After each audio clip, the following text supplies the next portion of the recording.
Welcome to The Art Box, your podcast dedicated to exploring the vibrant art scene in Nevada and beyond.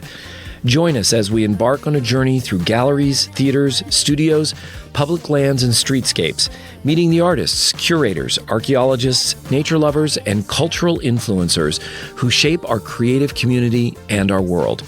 Whether you're looking for your next cultural adventure, seeking inspiration for your own artistic pursuits, or simply curious about the world of art, tune into The Art Box. Together, let's open up a world of creativity and imagination.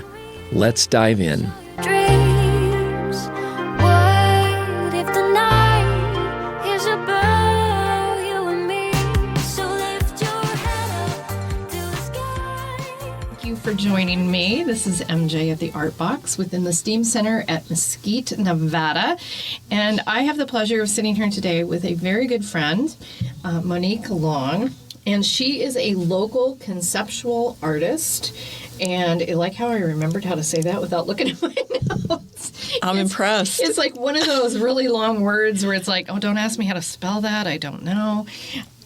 So, Monique, you, just a tidbit for you guys, she's actually my neighbor. The honor to be her neighbor. Oh, yes, the honor. The honor. We were discussing it when we came in. We never see each other. How do we live next door to each other? We never see each other. Never. Which is probably a good thing, especially in the mornings I go out in my pajamas and do stuff in the yard. My brother thinks that's hilarious that I do that. I'm like, what do I care? See, and I've never seen that either. Yeah. What? I'm just in clothes. I just happen to sleep in them. It's not like they're weird or anything. I think I need to get out more. I think you do. You need to get out your backyard more. Monique is here local to Mesquite, and you're not from here, correct? Where are you from? So I'm originally from LA, kind of the Pasadena, San Marino area. Moved to Vegas, lived there about 25 years, and then lived in Salt Lake. I actually still go back and forth between Salt Lake and Mesquite, so I live in both places, but moved to Salt Lake for a bit and then bought my house here. So I'm back and forth, and the opportunities here opened up for art and galleries and stores and things. So it's kind of brought me here a little bit more than Salt Lake now. Which we're very excited about. Yay. So what I'm familiar with that you've done, you and I have done interviews before. Yep. And they are, how would you classify your little ladies? So they're headshots mostly. Well, it's stylized portraiture. I don't do realism. I don't do anything like that. It's conceptual because I don't have I don't go by a source. I don't go by a photograph or anything like that. I dream up these things, and it could be I find an object or I see. A lot of it is. It's all encouraging, and I want to touch people's heart by it. I want to build people up. A lot of it is about my life, obviously. You know, artists paint their life, and I've been through a lot in my life. So basically, I'll take something that I've gone through, and I'll pray about it, and then it just develops. And even as I'm doing it, it's very conceptual because I'll start with a general idea, and then I'll take elements and I'll put it together, and it can sometimes end up like that, but sometimes completely change by the time it's done. It takes me weeks and weeks to sometimes do these paintings, even though you look at them and go, oh yeah, that should be really easy. No, because there's so much that goes into it. Mm-hmm. And like I said, sometimes halfway through, I'm like, oh my gosh, I have to take a totally different direction. I was looking through my notes the other day, and I had I do a quick sketch of an idea so I don't forget it. And I had this quick sketch, and I kind of laughed because I'm like, wow, that turned into actually 2 paintings because it was too much for one, but the idea was still so powerful. And actually, those 2 paintings are going to be in a show I'm in. Actually, I have 3, but 2 of those are going to be in a show that I'm in next week. But They split off into 2 paintings because it was so powerful. That one was just 3 words. Like I ended up just using the 3 words rather than all the words. And That's been one of my main pieces of art because that's kind of where I came from not being enough. And I know so many people suffer from that. Part of it goes back to, my roots and what I started in and the unsustainable thing that media and magazines and put out there that you have to be this unattainable thing. And one of the things that pained me so bad was adding to that, was being part of a team that actually added to that. Because when you look at a photograph or a movie star on the screen, you're talking like 50 people that add to that person being on that ad or that screen. And then when you pare it down, there's probably 20 people between hair, makeup, and wardrobe. Some people have nail people, and I mean, you name it, everything that you could imagine, facialists, everything, are going into making that ad. And people think, they look at that ad and think, I can look like that. And they cannot. They can't. They cannot. I used to go through that with my clients in the chair. Yep. They would come in and say, oh my gosh, look at her. She just had a baby 2 weeks ago or, 2 months ago or whatever it is. And look at her. It's like, yeah, well, first of all, she has a private chef telling her what she can eat. She has a personal trainer. Yep. And take into a fact that that's photoshopped. That's airbrushed. Not real. With the 20 people that helped her look like that after the Photoshop and the trainer. It's and not. all Did you ever see the ad that Jamie Lee Curtis did? Yes, I think it was More magazine, and I thought that was beautiful what she did, and I think and that was her whole point, was to try to convey to these young girls who are sucked up into that thought that I need to look like this person. That's not real. That's not how she really looks. Right. She really looks like a slightly chubbier version of herself in granny panties and... Well, and the thing is, you see them when they walk in. No makeup, old clothes, whatever. They're coming in to get their thing done to them. Yeah. And it's like, there's been so many times that I've gasped going, who is that? Oh, that's so-and-so. I'm like, what? Say what? It's so true, though. Yeah, all of that. And that tells you how good you all are, because it is believed by many that exists, and it does not exist. Nope. And I used to fight that a lot behind the chair, trying to build people up and try to make them realize that they are enough. That isn't real. That is not real. So that's why I took my art and I wanted it to have powerful messages. Like, and basically my goal was to have somebody take that piece of art, like, and basically what they do is, like, people will come to my art shows and I will start talking to them and they'll be like, oh, wow, this is really interesting. I'm like, so which one, speaks to you? Almost 100% of the time, they will pick one. They end up in tears because they're like, I'm like, do you know what the title of that is? And then I tell them the story behind it. They're in tears because they're like, oh my gosh, I just got divorced and I've been dealing with this and I've been dealing with that. They don't pick one of the others. They pick the exact one. So that's when I knew that my art was resonating the way I wanted. My conceptual art was resonating with people. It's meant a lot to me, especially young people. I really wanted to hit up young people because, young people are doing Botox now it's crazy. At 18 years old or 20 years old. What are you doing? You're at the most perfect. God, if I had known. Right?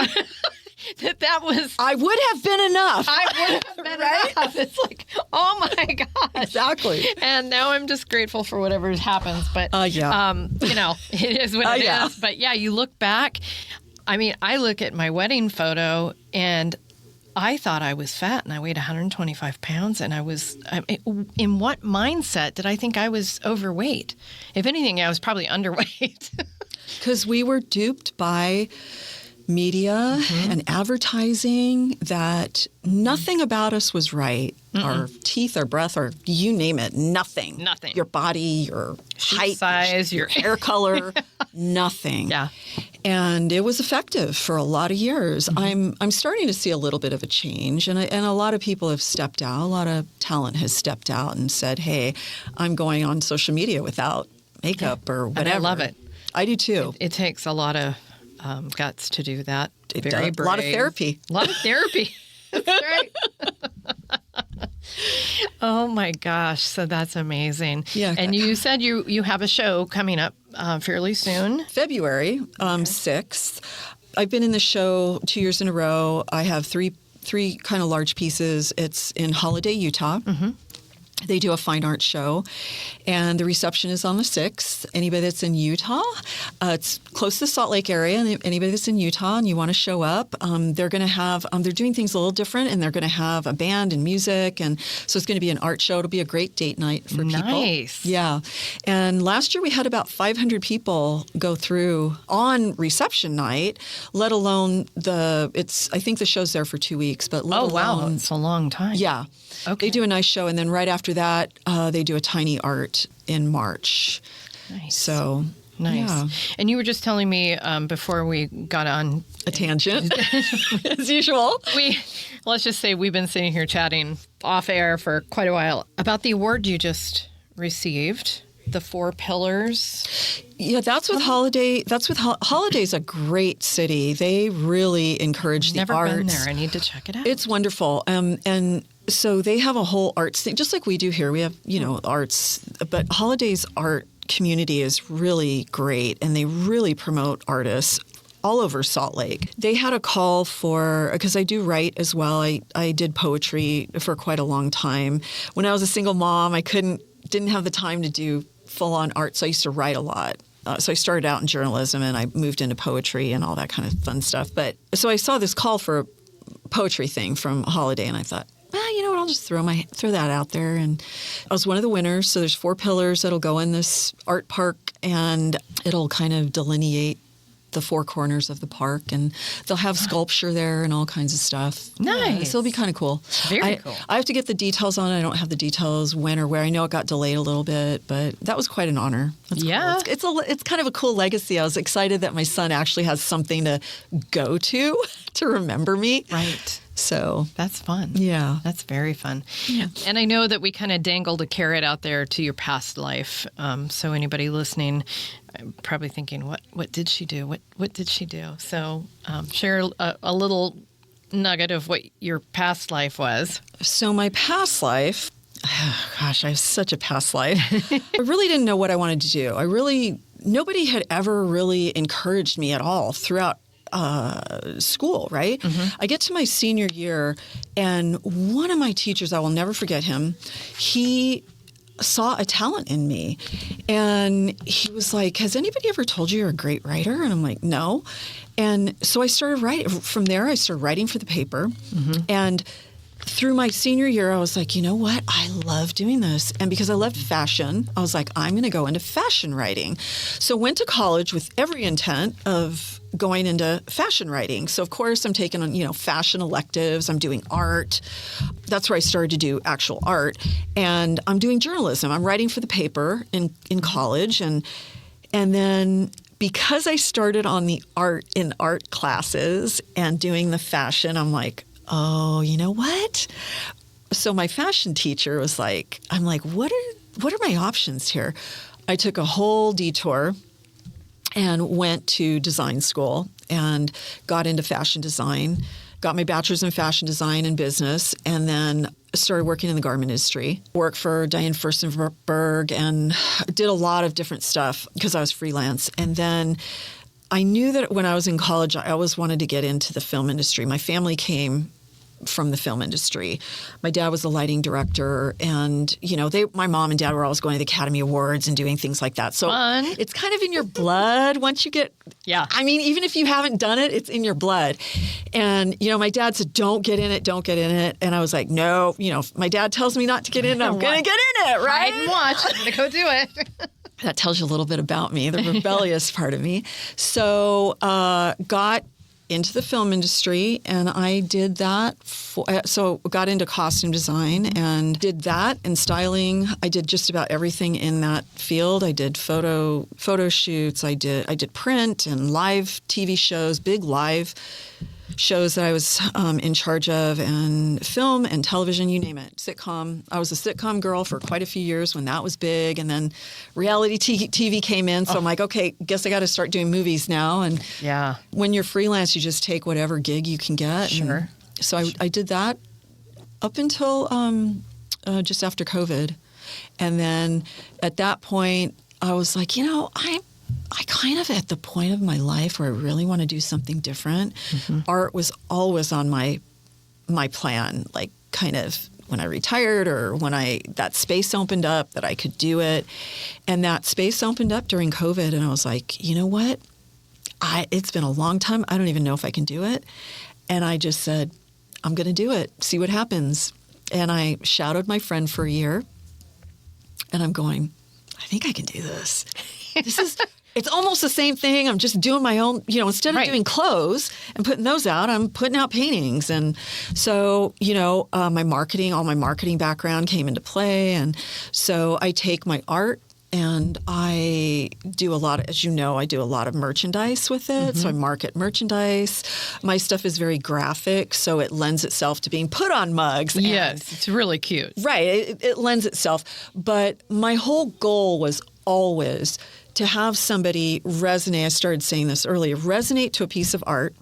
And then if they buy that piece of art, like I Am Enough, when it's on their wall, it's not just a pretty piece of art, because you can put, there's so much beautiful art out there. You can put a thing of flowers or a landscape, and you can look at it and think it's beautiful. But what I wanted a piece of art that somebody's going to look at and tell themselves every time they look at it, I'm enough. I'm enough. I'm enough. Because that gets into your head. That's a brain thing, a chemical brain thing that transforms you. And before you know it, you're believing it. That's been my goal. I think I've kind of achieved what I was going for. And now it's, you got to put in your time and your growth, and that's where I'm at. So I feel where I'm at, I was successful with my original plan and goal. And now it's just, okay, let's keep getting out there. Let's get the message out there and start affecting people's minds and hearts. I love that. That's my goal. So do you have anything that maybe you want to tip your hat to that maybe is possibly happening? Well, I can't talk about it now. There are some coals in the fire doing something actually completely different, because I'm super creative. Yeah. I'm still going to do my art, but I have the opportunity. I met somebody and we're kind of partnering up. It's way too early to even talk about, but it's going to be super exciting. It's going to be magnificent. It's very avant-garde. I love that. My work is, there's nobody that's really doing my kind of stuff. No. It's very different. And whenever you have something different, it's a learning. People have to sit back and go, wait, what? Anything innovative or avant-garde takes a while for people to finally catch up. Yes. Just like bell bottoms. So when bell bottoms came in, bell bottoms. Right? Nobody wants bell bottoms, but then all of a sudden, everyone wants they're bell bottoms, right?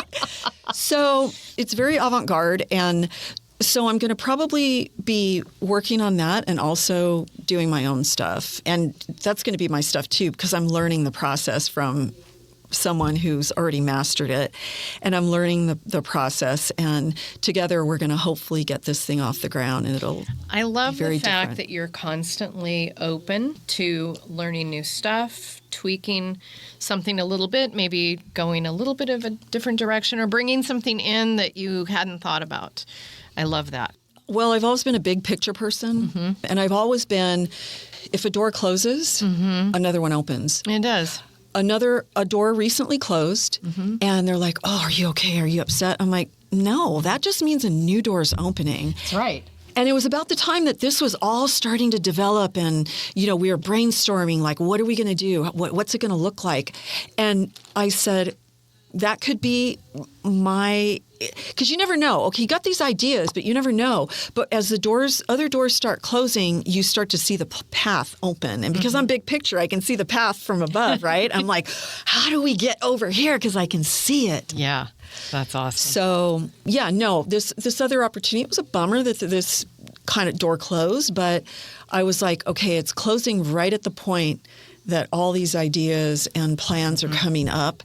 So that just gives me the indication that, okay, let's start walking through this door. If the door shuts, then a window opens. You know what I mean? That's how I've lived my life. I absolutely agree. You might get the news about something, you go, shoot. And you might be affected for, I don't know, an hour or two, and then you're like, wait a minute.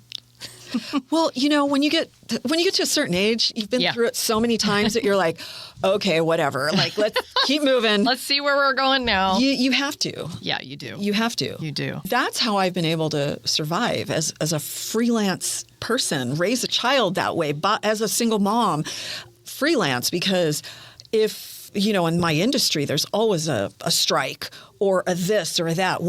If one strikes over, the next one hits. So I always bounced, okay, because I had all those gifts and talents. Right.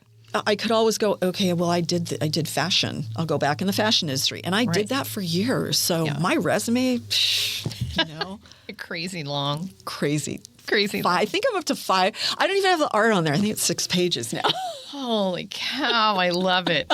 But it's true. You can't, I think especially when it's creative people, we kind of get, and I'm putting myself in there because being a hairstylist for 40 years, you have to turn on a dime sometimes. Yep. That shop closes. Yep. You got to find another one. Okay, well, heading down the street. Pack up your stuff and your clients. Worst time I ever had was when I actually owned my own salon.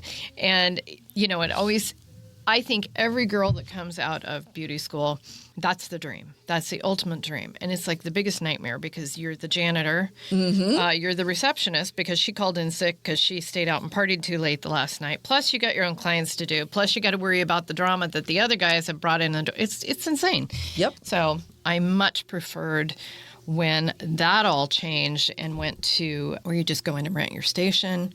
I had the best of both worlds. I was my own boss. I made up my own hours, my own rules. Yeah. I managed my own clients, and it was my own world. Was there any one person when you were young that inspired you to kind of embrace that creative being that was inside? Did you have a teacher that really stood out, or? Not until the high school teacher with the writing, but I've always been creative. I always kind of knew that was where I needed to be. Even when I was young, nobody ever really encouraged that. I taught myself to sew. One day I told my mom, I want to make this outfit. So I don't start out with something simple. I make this really popular dress that was, popular in the 80s or 80s, I think.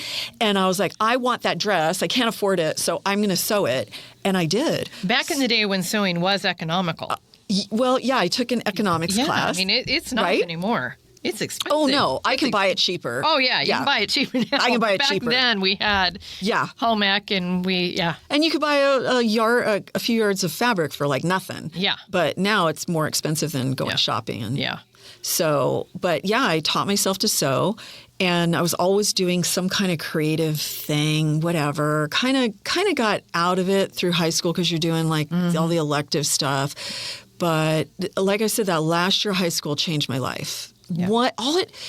And that's the most important thing. All it takes is one person in your life. That's why mentoring is so important. Yeah. That's why I do my art, because if I change one person's life, you're good. That's what it's about. Seriously, because that person could go on to do such amazing things. But all it took was that one teacher going, hey, do you know you have this talent? No, nobody's ever told me anything, ever. So you know what I mean? Yeah, I do. And look at what he has no idea, because I've lost. I can't even remember his poor name. I have to look back and see if I can find his name. But he was so pivotal in my life. He completely changed my life. I'm here today because of that journey that he set me on. I think that's amazing. I would like to hope that every child, every person has that one moment, because it is amazing. For me, it was a very patient teacher in high school.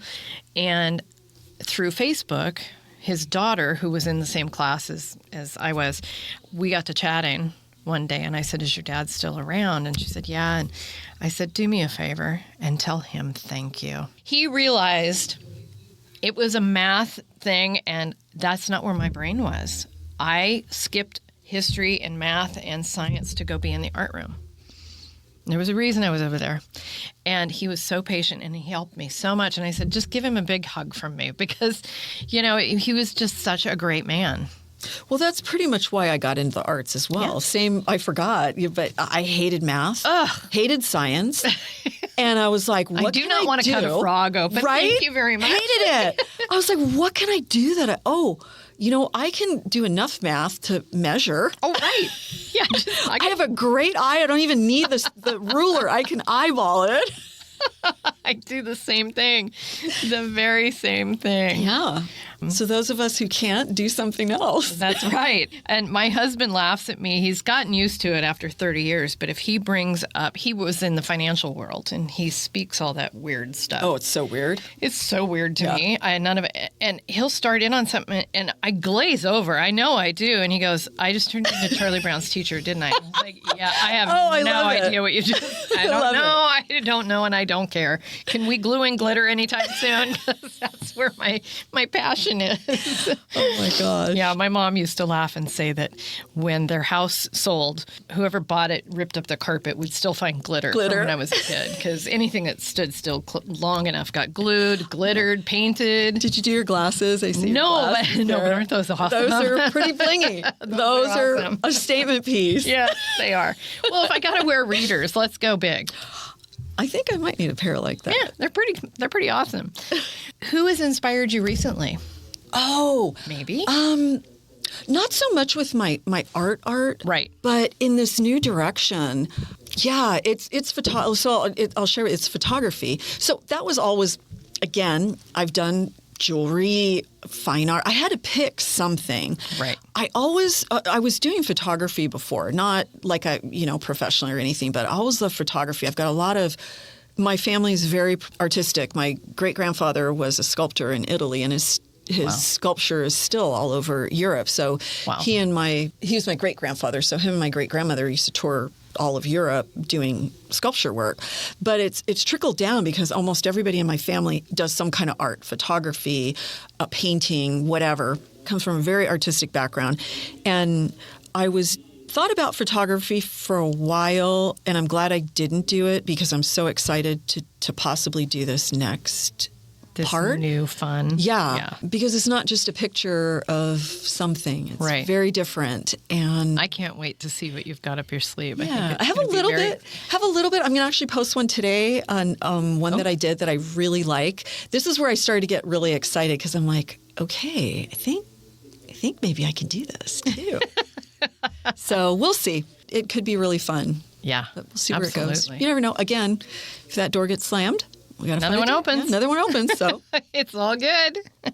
That's what's exciting about life. If you met a young artist, what would be your words of advice to them? I am a young artist. What are you talking about?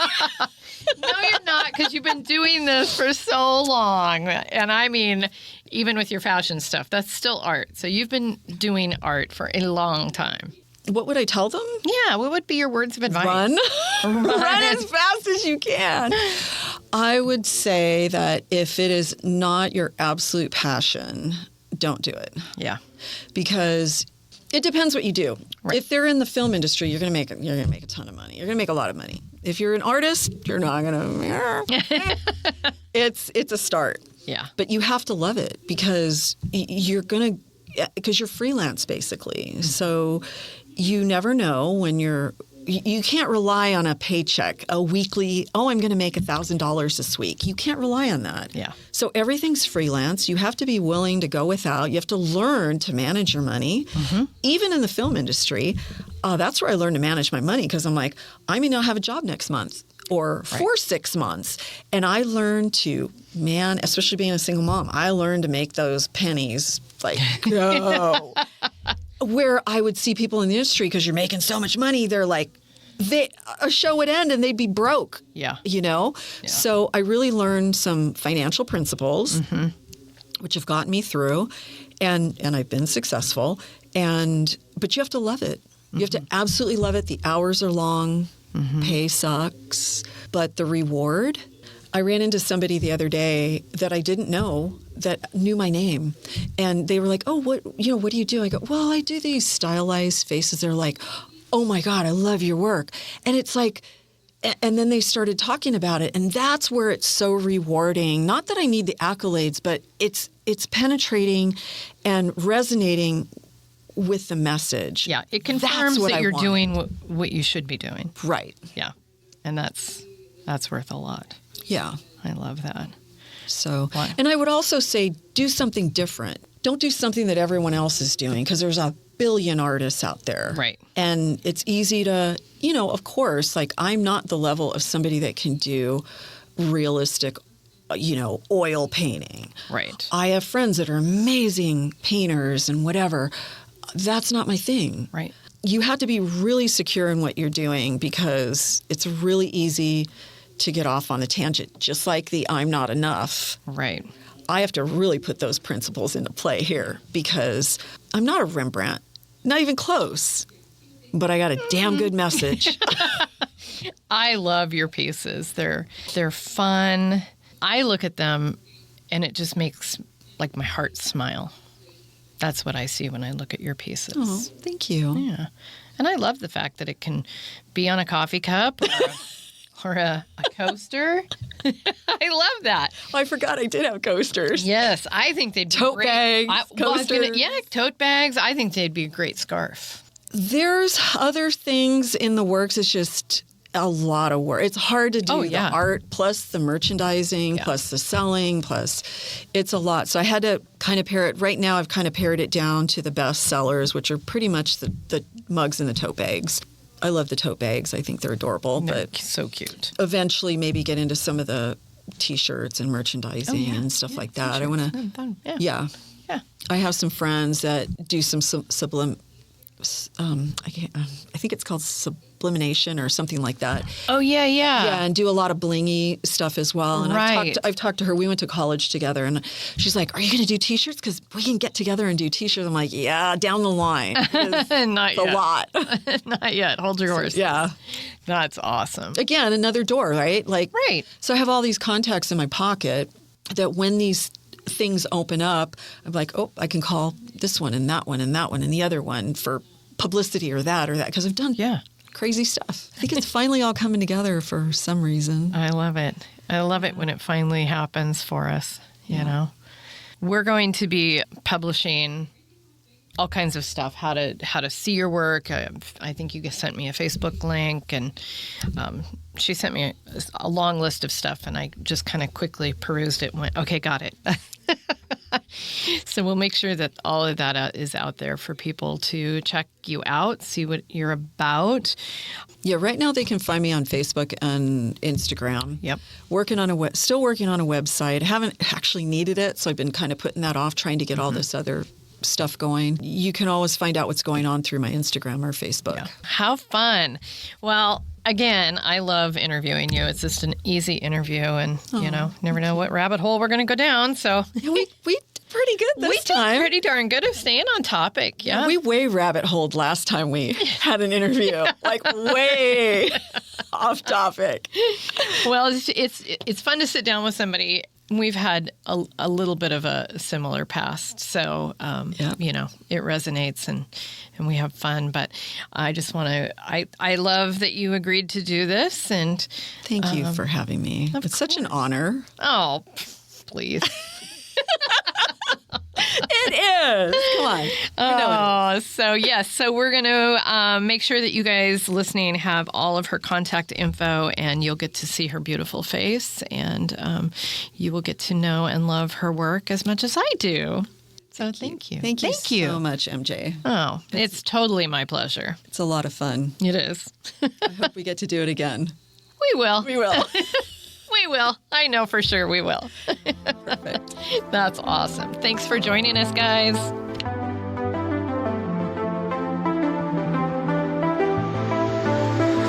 Broadcasting from the Mesquite Works Steam Center in the scenic Mojave Desert, the Art Box sponsors thank you for listening. You can find us on Spotify, Samsung, iHeartRadio, Podchaser, and Amazon Music. Please subscribe so you don't miss an episode. We are on Facebook and Instagram as The Art Box. We welcome all comments. You can email us at artboxvv@gmail.com. The views and opinions expressed on this podcast are those of its hosts and guests and do not necessarily reflect those of our sponsors.